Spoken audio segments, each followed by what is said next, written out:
Esse é o Positivo Vaio FE15. E não, você não ouviu errado, eu não estou errado. É Positivo Vaio FE15. Um notebook feito pela Positivo com a chancela da Sony. Para você que não entende muito bem de computador, de notebook, não está nesse meio, você ainda pode ter aquela visão de que notebook Vaio é um notebook da Sony. Mas não. Já há alguns anos que os notebooks, que a Sony não fabrica mais notebooks. Ela chancela parceiros para fazerem a fabricação e a comercialização dos seus produtos. Aqui no Brasil, quem tem a concessão para fazer isso é a Positivo. A título de comparação, nos Estados Unidos, quem normalmente faz isso é a rede Walmart.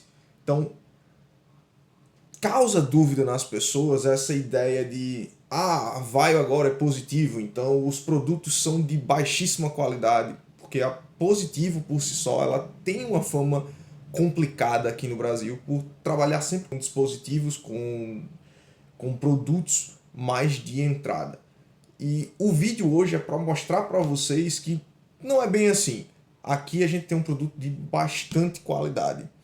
O intuito inicial desse vídeo era mostrar para as pessoas a real, qual é a experiência de ter um notebook Vaio em casa. Isso porque é muito escasso. Esses notebooks, você não encontra informação sobre eles muito facilmente na internet.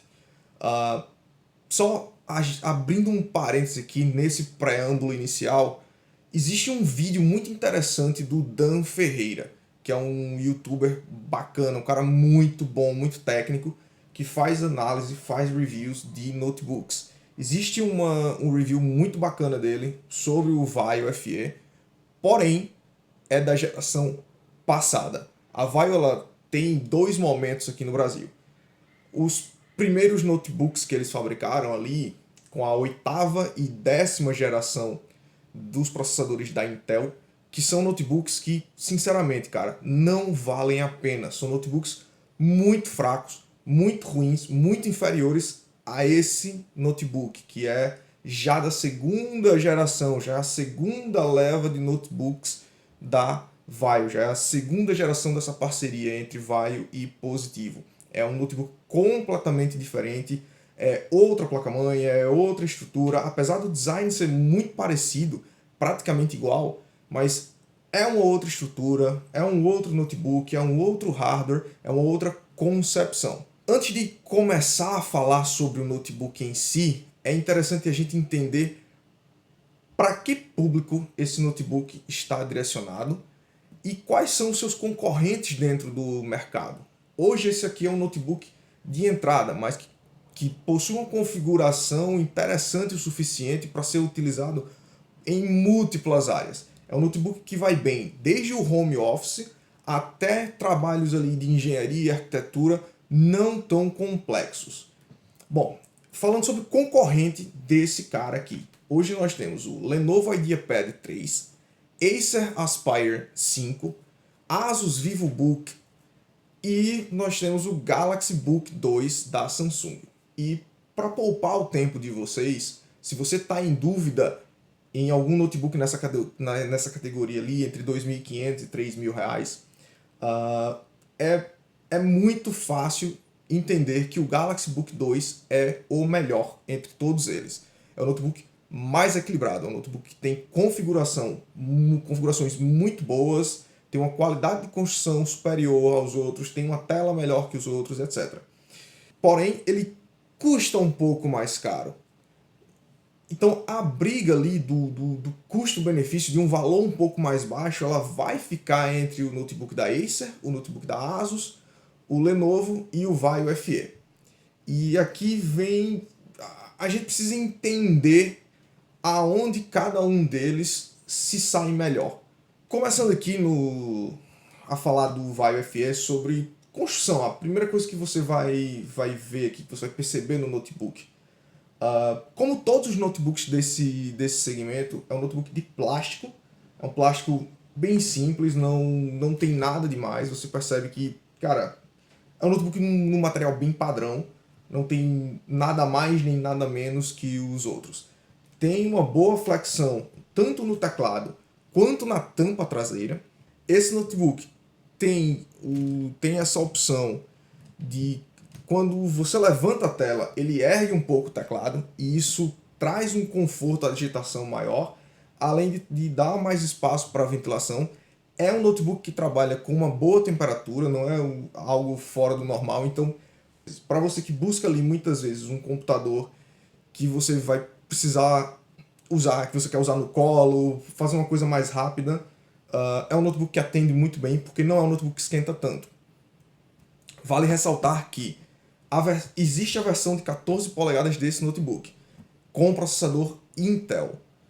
E apesar de usar o mesmo material da versão de 15 polegadas, por ser um notebook menor, ele tem menos essa sensação de fragilidade nos materiais, sabe? Na construção dele, na estrutura do notebook. Então, é um notebook que flexiona menos, tem menor contorção. Esse notebook de 15 polegadas, por exemplo, para andar para cima e para baixo com ele, não é tão confortável, porque ele realmente tem uma boa deformação, mas não chega a ser algo que vai quebrar, por exemplo. Não me passa a sensação de que vai quebrar. Só não é tão robusto. Nesse segmento, eu acho que Acer e Lenovo saem na frente desse cara aqui, porque a qualidade de construção dele realmente tá um pouquinho atrás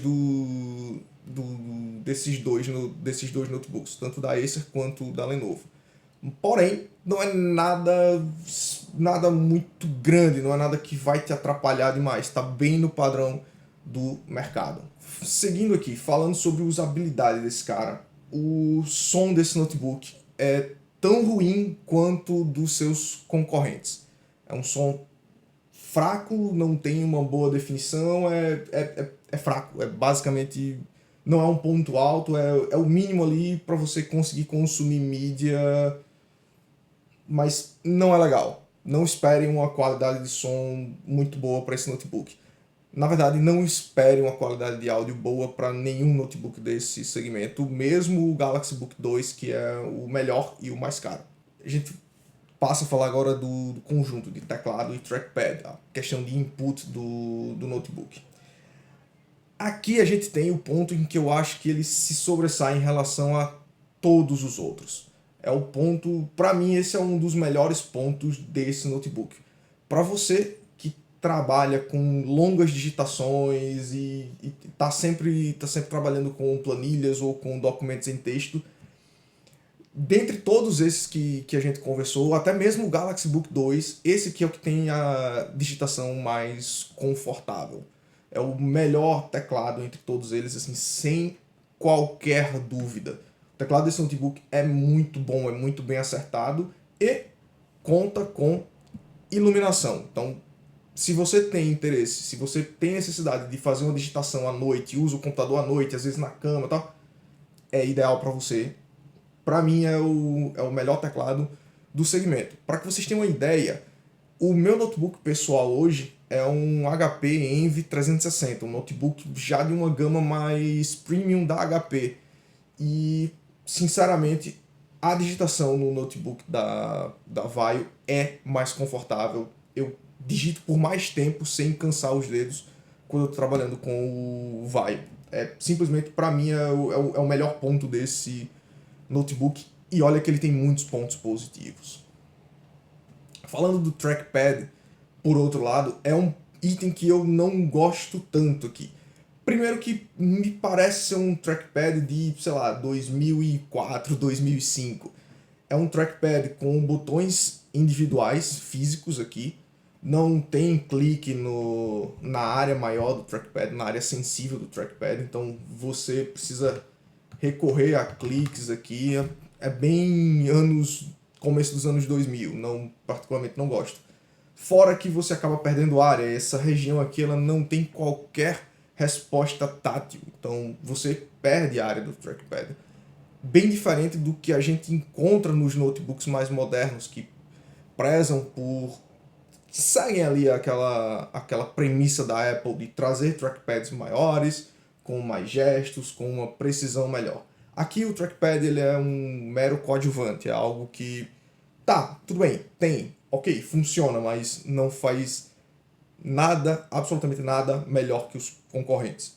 Muito pelo contrário, todos os concorrentes aqui, todos eles fazem um trabalho melhor que a Vaio aqui, certo? Então, se é algo que faz muita diferença para você, se essa questão, se você tem muito costume de usar e você faz muita coisa com o trackpad, se você tem o trackpad na sua rotina como algo importante, como algo imprescindível, esse notebook talvez não seja para você, porque o trackpad dele realmente fica muito para trás dos concorrentes. Partindo finalmente agora aqui para a questão de desempenho, configuração e etc. Nesse caso aqui a gente tem um Ryzen 5 5500U, que é um baita processador. Um processador de 6 núcleos, 12 threads da AMD, com a TDP configurada aqui para 15 watts. É um processador muito competente. Então, para você que vai trabalhar com home office, você que precisa fazer apresentação de trabalhos, para quem não me conhece, eu sou engenheiro e boa parte do meu fluxo de trabalho hoje não está em programas de engenharia. Boa parte do meu fluxo de trabalho hoje está em apresentar projetos, compartilhar a tela e trabalhar com uma quantidade imensa de PDFs. E, cara, esse conjunto de processador, esse conjunto de hardware aqui é muito competente para lidar com isso. Trabalho também com softwares como AutoCAD, SketchUp, Revit e as opções que esse computador me dá, que tanto o processador me dá, quanto as opções de upgrade desse computador, me dão muita liberdade para trabalho. Só para vocês entenderem, hoje essa máquina é da minha esposa. Como eu falei, eu tenho hoje um computador um pouco melhor, um HP Envy, mas enfim. Quando era a minha máquina principal, esse computador chegou a trabalhar com um SSD de 1 TB e 32 GB de memória. Então, com isso, aliado a esse processador, com essa quantidade de memória, aliado a esse processador, eu conseguia rodar programas até pesados, projetos até pesados dentro do CAD, dentro do InfraWorks, dentro do Revit, dentro do SketchUp. Então, é uma máquina muito capaz e é uma máquina que tem boas opções de upgrade. É um ponto em que essa máquina ela sai na frente de todos os concorrentes. Porque mesmo Acer e Lenovo tendo opções com o mesmo processador, elas não me oferecem a possibilidade de fazer upgrade grande na memória. Elas me limitam quando o assunto é memória RAM. E antes que você pense que, mas eu não tenho um trabalho tão pesado, é mais digitação, mais trabalho de escritório, apresentação, compartilhamento de tela, reuniões, etc e tal. Mesmo que você pense dessa maneira, tenta entender que quando a fabricante ela te dá a opção de fazer aquele upgrade, de colocar mais memória no teu computador, ela tá te dando a possibilidade de estender a vida útil daquele equipamento. Então aqui esse é um notebook que, sei lá, daqui a 2, 3 anos, 8 GB de memória, que é o padrão desse cara aqui, é muito pouco, pensando no longo prazo. Então vai chegar um momento que você vai precisar fazer um upgrade de memória aqui. Vai ser interessante fazer um upgrade de memória, colocar mais memória RAM no seu notebook. E aqui você pode fazer isso. Quando você pega um IdeaPad 3, ou um Asus VivoBook, ou um Acer Aspire 3, você simplesmente não tem a possibilidade de fazer isso. Simplesmente porque os fabricantes soldaram parte da memória RAM e limitam você de fazer o upgrade. Aqui não. Aqui você consegue fazer o upgrade para até 64 GB de memória RAM, que é coisa pra caramba. Sem contar que é fácil, é só remover a tampa traseira, a tampa inferior do notebook e tá tudo ali na cara do gol. É muito fácil, muito tranquilo de fazer. Bom, aqui um outro detalhe. Se você trabalha com fotografia, com edição de vídeo, se você trabalha com essa parte de marketing, de mídias, toma muito cuidado com esse notebook. Na verdade, toma muito cuidado com essa categoria de notebooks. E eu vou explicar por quê. Apesar de ter um hardware muito capaz, que consegue fazer muita coisa, óbvio, não espere o desempenho aqui de um Dell G15 ou de um Lenovo Legion. Não é isso, não é a proposta dele. Mas dentro da faixa de preço, dentro da portabilidade, é um notebook fantástico, um notebook muito bom, muito capaz, muito potente. Porém, tem uma limitação. Todos os notebooks listados aqui, exceto o Galaxy Book 2, trabalham com uma tela padrão TN, que tem uma distorção de cores absurda. Lenovo, Asus, Acer, por exemplo, conseguem compensar a baixa qualidade do painel através de software. São painéis de baixa qualidade, mas que tem uma calibração de software saindo de fábrica que melhora muito a situação. Aqui no caso do Vaio, esse é um ponto que é mancada total da Positivo. Nós não temos um painel bem calibrado, nós não temos opções, nós não temos um software bom para calibração de cores. O software que vem com eles aqui é horroroso. Vale muito mais a pena no caso da versão com AMD, fazer a configuração através do próprio driver da AMD, que não é a coisa mais intuitiva do mundo. Então, se você trabalha com mídia, se você trabalha com edição de imagens, se trabalha com edição de vídeo e tal, e você não tem uma boa tela para ligar o notebook através da conexão HDMI, fica esperto, porque a qualidade de cores aqui é ruim. As cores são lavadas, pouco saturadas, os pretos são mais cinza do que qualquer outra coisa. E assim, pra mim é o ponto que mais joga contra desse notebook. Infelizmente a qualidade da tela é bem fraca, é bem baixa. Não é diferente do que você encontra nos outros, é o mesmo tipo de padrão, enfim.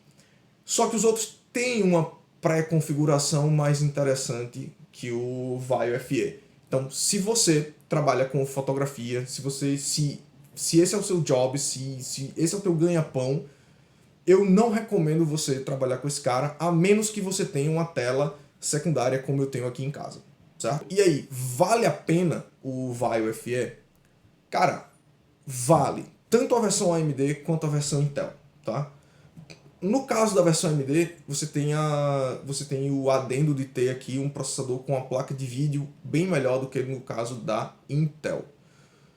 Não acho que vale a pena investir, por exemplo, no Ryzen 7, que apesar de te oferecer 2 núcleos a mais, um processador mais rápido, continua limitado aos mesmos 15 watts desse cara aqui. Então, você vai ter um processador que na teoria é muito mais rápido, mas que vai ter que dividir para 8 o mesmo bolo que aqui você divide para 6.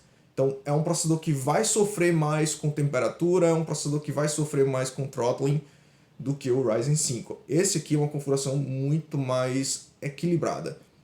Não acho que vale a pena também. Existe a versão desse cara com o Ryzen 3, mas também não acho que vale a pena, porque já é um processador quad-core um pouco mais fraco para os dias de hoje. Talvez para um uso realmente muito básico e para uma pessoa que está pensando ali em passar 1 ano, 2 anos no máximo com o computador, ainda vale. Mas, sinceramente, vai no Ryzen 5, que é muito mais futuro, é muito melhor. Você vai ter um hardware que vai ter uma longevidade maior. Do lado da Intel, você tem os Core, hoje você tem 2 opções, a 11ª geração e a 12ª. Sinceramente, não acho que a 11ª geração vale a pena. Por quê? Porque são processadores bem mais simples, bem mais fracos que a 12ª e bem mais fracos também que os Ryzen. Então, tanto o Core 3 quanto o Core 5 são processadores muito bons, os de 12ª geração. O Core i7 não vale a pena, não compra o Vaio com Core i7. O i7 acho que 1245 ou 1255 ou alguma coisa assim. Não compra, porque simplesmente ele é o mesmo processador do Core i5, só que atingindo frequências teóricas mais altas. Só que, mais uma vez, são processadores que trabalham com um limite térmico e um limite de potência, ou seja, quanto de energia esse processador pode consumir e quanto ele pode esquentar, muito baixo. Então, ter mais frequência significa que ele esquentaria mais e o próprio sistema limita isso. Então, você comprar um Core 5 ou Core 7, a diferença vai ser muito pequena em performance, mas vai ser muito grande em preço, em custo. Então, recomendação disso aqui é tentar pegar Ryzen 5 ou Core i5 de 12ª geração. E aí vai ficar muito na sua escolha. Quer uma placa de vídeo melhor? Ryzen 5. Quer um processador com multitarefas melhor? Vai de Core i5. Mas são duas máquinas muito competentes. Sinceramente, eu iria no mais barato, porque não há nada que o Core i5 faça que o Ryzen 5 não consiga fazer igual. Então, é uma máquina muito interessante. Quando comparado aos concorrentes, pelo fato de ter a possibilidade de fazer upgrades na memória RAM, principalmente para você que está assistindo, você que, sei lá, é engenheiro, é arquiteto, ou está se formando, ou é recém-formado, está querendo pegar os primeiros projetos, vale muito mais a pena isso aqui, porque hoje tu tem essa máquina com 8 GB e, sei lá, daqui a 20, 30 dias tu fecha um projeto um pouquinho maior, com, sei lá, com R$ 200 hoje em dia tu consegue dobrar a quantidade de memória desse computador. Então, é um computador que você consegue dar uma longevidade maior, você consegue dar uma produtividade maior, simplesmente porque você consegue fazer upgrades simples de memória. Valeu?